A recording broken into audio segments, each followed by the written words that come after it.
Comment ça va? Bon, asseyez-vous, prenez un café, un thé. Aujourd'hui, on ne fait pas de grammaire, on se repose le cerveau, on va parler d'un événement culturel, la fête de la musique. Allez vite vous faire un café ou un thé. Et ceux qui ne veulent pas, abonnez-vous, on attend les autres. C'est parti? Tout le monde est là? Allez, c'est parti. Alors, la fête de la musique, qu'est-ce que c'est? C'est un événement culturel qui a lieu partout en France et qui réunit les musiciens ou les chanteurs amateurs et les chanteurs professionnels dans la rue. En fait, c'est une manifestation qui a été pensée par Joël Cohen en 1976. C'était un musicien qui travaillait pour France Musique, donc une radio, et qui a imaginé une fête qu'on célébrerait le 21 juin et le 21 décembre pour célébrer la musique et l'art. D'accord ? Donc, il a organisé ceci en 1976 dans l'ouest de Paris et à Toulouse, donc une petite manifestation autour de la musique, et ça a eu un certain succès. Donc, 5 ans plus tard, en 1981, 5 ans plus tard, André Henry, qui était ministre du Temps libre et des loisirs, a repris l'idée et a décidé qu'il allait organiser une fête de la musique et de la jeunesse pour célébrer l'arrivée de Mitterrand au pouvoir. Donc il a créé une fête autour de ce thème à Paris et elle a attiré 100 000 personnes. Elle a réuni 100 000 personnes, ce qui a par la suite inspiré Jack Lang qui a voulu faire la même chose. Jack Lang, c'était le ministre de la Culture, d'accord ? Et en 1982, Jack Lang, qui était donc, je vous le rappelle, ministre de la Culture, accompagné de Christian Dupavillon, qui était un artiste scénographe, un architecte scénographe plutôt, et de Maurice Fleuret, qui était directeur de la musique et de la danse au ministère, se sont réunis et ont regardé les habitudes culturelles des Français, et ils se sont aperçus que 5 millions de Français pratiquaient la musique, dont un jeune sur deux. Mais que malgré ces 5 millions de personnes qui faisaient de la musique, soit en jouant d'un instrument, soit en chantant, seulement une minorité participait à des événements culturels. Ils ont donc décidé qu'ils allaient mettre en place une fête populaire qui puisse réunir tout le monde autour de tous les styles de musique, qu'on soit professionnel ou amateur. C'est comme ça qu'ils ont organisé la première fête de la musique le 21 juin 1982. Donc, ils ne savaient pas quelle réception on allait donner à cette fête. Ils ont organisé ça en quelques mois, assez rapidement. Ils ont fait quelques affiches, ils ont informé les représentants politiques, quelques chanteurs, etc. Et voilà. Et donc la fête de la musique s'est passée. Et finalement, elle a eu un succès énorme. Il y a eu des milliers d'initiatives et de musiciens qui ont participé et qui ont joué de la musique dans les rues jusque très très tard ce jour-là. Donc ça a été un énorme succès. Pourquoi est-ce qu'ils ont choisi le 21 juin ?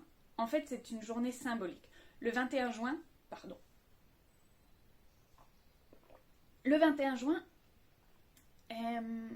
c'est le jour le plus long, c'est le solstice d'été. Donc, ils ont décidé qu'ils choisissaient le 21 juin pour célébrer l'été, parce que c'est le jour le plus long, donc le jour où on peut jouer de la musique le plus longtemps, et donc, par la même occasion, la nuit la plus courte, donc on perd le moins d'heures de sommeil peut-être. Donc, qu'est-ce que c'est que cette fête de la musique ? En fait, on permet à tous les musiciens, à tous les chanteurs, à tous les artistes de jouer de la musique où ils veulent. Donc, dans les rues, dans les parcs, dans les cafés, partout où vous voulez, dans les écoles, vous pouvez jouer de la musique, vous installer, que vous soyez professionnel ou amateur. Les mairies et les établissements de la ville vont organiser des concerts gratuits, donc avec des musiciens, des chanteurs plus ou moins célèbres, pour faire vivre la ville, et donc tout le monde vient et participe à ça, soit en tant que musicien, en tant que chanteur, les écoles de musique en particulier, soit en tant que spectateur. Et donc ça réunit vraiment tout style de musique. Vous pouvez écouter un concert de hard metal à un point A, 50 mètres plus loin avoir de la musique classique, et encore 100 mètres après, vous retrouvez devant un concert de reggae. Vraiment, tout le monde peut y trouver son goût, et c'est ce qui est intéressant.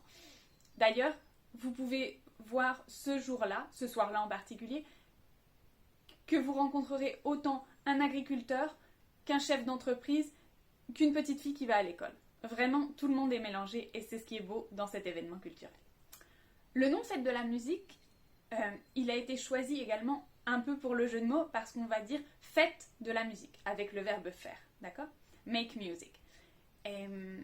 Et avec l'énorme succès que ça a eu en 1982, dès 1985, 3 ans après, elle a commencé à s'exporter dans le monde et aujourd'hui, elle existe sur, je crois, dans environ 85 pays, donc en particulier le Canada, la Belgique, la Suède, la Colombie, la Suède, je l'ai déjà dit, en Chine, en Suisse, etc.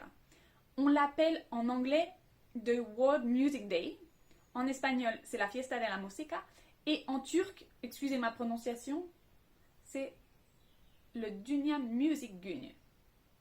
C'est très mal prononcé, je suis désolée. Dites-moi si vous, dans votre pays, ça existe et si vous connaissiez, ou si vous y avez déjà participé en France, ça m'intéresse. Et comment ça s'appelle chez vous. Cette fête de la musique, elle a deux logos. Enfin, elle a deux logos. Elle a eu un logo donc, de la création de 1982 jusqu'à 2016 et il a changé dernièrement. Si vous voyez ce logo, c'est le logo de la fête de la musique. Donc, ce jour-là, on a des autorisations spéciales. C'est-à-dire que les mairies, les villes ferment les rues et rendent la majeure partie de la ville piétonne pour que tout le monde puisse se promener et s'installer dans la ville tranquillement pour écouter de la musique et en jouer. D'accord ? De même, les établissements sont autorisés à rester ouverts plus longtemps. Les bars, les restaurants, les épiceries, la librairie, etc. Tout le monde peut rester ouvert plus longtemps pour que la ville ait une vie plus tardive et que tout le monde puisse célébrer ça d'une façon ou d'une autre. Mais du coup, tout n'est pas tout rose, évidemment. Et donc, il y a 3 points qui créent parfois des critiques. Évidemment, rien ne peut être parfait. La première critique, c'est que c'est le 21 juin, donc c'est une date fixe. Ce qui veut dire que ça peut tomber n'importe quel jour de la semaine, pas seulement le week-end. Donc, tout le monde ne peut pas participer autant qu'il le voudrait si ça tombe un mercredi, par exemple. De là, en découle la deuxième critique, c'est que on peut jouer tard dans la nuit et donc ça peut créer des nuisances sonores pour les voisins, pour le voisinage qui vit, par exemple, dans l'immeuble derrière la scène de rock. Ça peut poser problème s'ils jouent jusqu'à 2h du matin. Donc ce qui se passe, c'est que si ce sont des groupes professionnels, ils ont une obligation de s'arrêter à 1h. À 1h précise, je ne sais pas laquelle, mais voilà, à 1h précise. Et si ce sont des groupes amateurs, on leur demande un volume sonore moindre. Voilà. Et la troisième critique, c'est celle de l'alcool, puisque les bars sont autorisés à ouvrir plus longtemps et que, on va dire, on ferme les yeux sur la consommation d'alcool dans la rue, qui est normalement interdite. Là, on vous autorise à vous promener avec une bière, une caipirinha, un mojito, dans la rue en écoutant la musique. Donc, une bière en amenant une deuxième et une troisième, ça peut parfois poser des problèmes d'ivresse dans la voie publique. Voilà.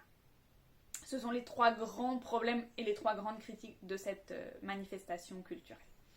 Et donc voilà pour toute l'histoire de la fête de la musique. J'espère que ça vous a intéressé, que vous avez appris des choses, que vous jouerez de la musique, parce que la fête de la musique c'est dans 2 jours. Donc voilà, profitez-en. Et je vous souhaite un très bon week-end, une très bonne fête de la musique, du coup. Et puis on se voit samedi prochain sur Let's French. Ciao!